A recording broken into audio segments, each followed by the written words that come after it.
Now let's talk about compensating for winds when flying a rectangular course such as around a field. Flying a rectangular course provides practice before flying the pattern at an airport. If you don't compensate for wind drift, the wind could push you closer to or further away from the runway depending on where you are when flying the pattern. If you have not seen the videos on flying the pattern, you might want to review those before continuing on here. When the winds are blowing parallel to the runway, you don't need to crab the plane on the downwind or upwind leg, but you will need to crab into the wind on the base and crosswind legs as you see here. Under these conditions, let's talk about how much of a turn we make first. From downwind to base and from crosswind to downwind, the turns will be slightly greater than 90 degrees.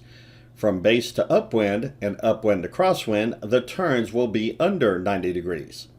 As a general rule, when you have more of a tailwind, the ground speed is greater. Therefore, the roll into the turn usually has to be quicker and the bank steeper. The slower the ground speed, meaning you have more of a headwind, the slower the roll should be into the turn and the bank will not be as steep. These factors come into play when flying the pattern. With that in mind, let's focus on how much you should bank when starting the turn. From downwind to base, start with a steep bank because the tailwind is the greatest here and the ground speed is the highest. From base to upwind, start with a medium bank. From upwind to crosswind, start with a shallow bank because the headwind is the greatest here and the ground speed is the slowest. And from crosswind to downwind, start with a medium bank. Now, how quickly should you roll into the bank? From downwind to base, roll quickly. From base to upwind and crosswind to downwind, roll into the bank with a regular turn. From upwind to crosswind, roll into the turn slowly. Now finally, let's talk about what to do when you are in the turn. From downwind to base, you want to reduce the bank from a steep bank because you will have less of a tailwind and therefore less ground speed.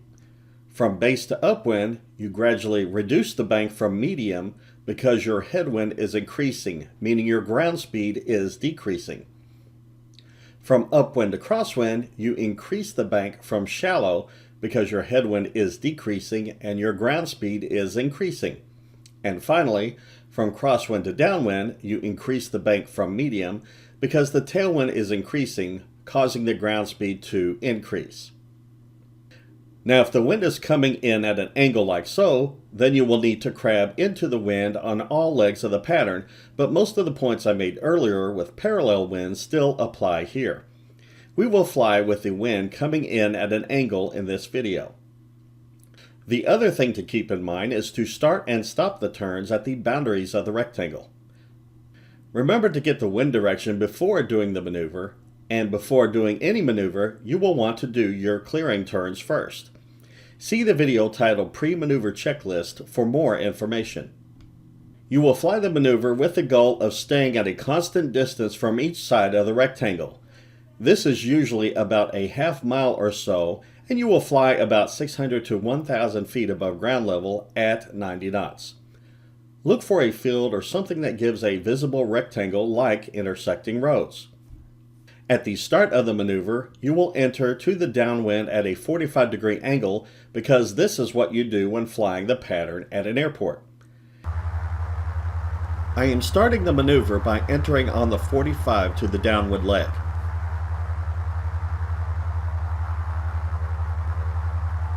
As soon as I turn to downwind, I need to make the correction for the wind as soon as possible and adjust for drift if necessary.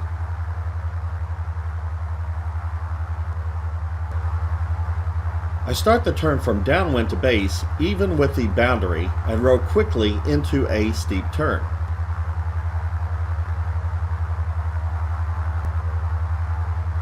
Into the turn, I reduce the bank and make sure the turn is more than 90 degrees and end the turn on the boundary.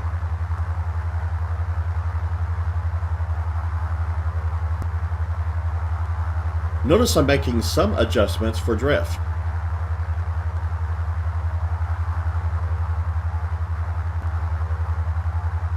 I will make a medium bank turn from base to upwind. However, I turn more than 90 degrees when I should have turned less than 90 degrees here.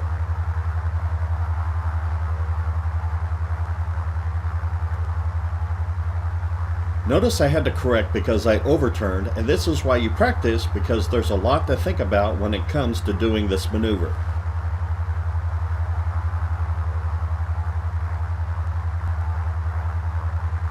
Now when turning from upwind to crosswind, I need to roll into the turn slowly, and my bank should be shallow. Notice into the turn I increase the bank instead of reducing the bank because I have less of a headwind as I come out of the turn. The turn here is less than 90 degrees.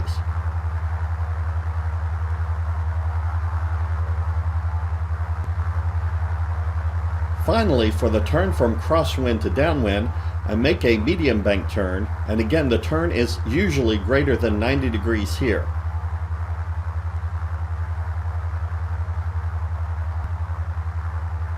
If you can afford it, it helps to have 2 or 3 monitors set up, which makes doing these maneuvers easier. But if you can't do that, you could try opening an additional view on one monitor with one view looking ahead and another looking to the left, if your flight simulator permits that. Also, try doing the maneuver with the rectangle on your right side, as sometimes you may have to fly a right pattern at an airport. Subscribe to this channel to learn more.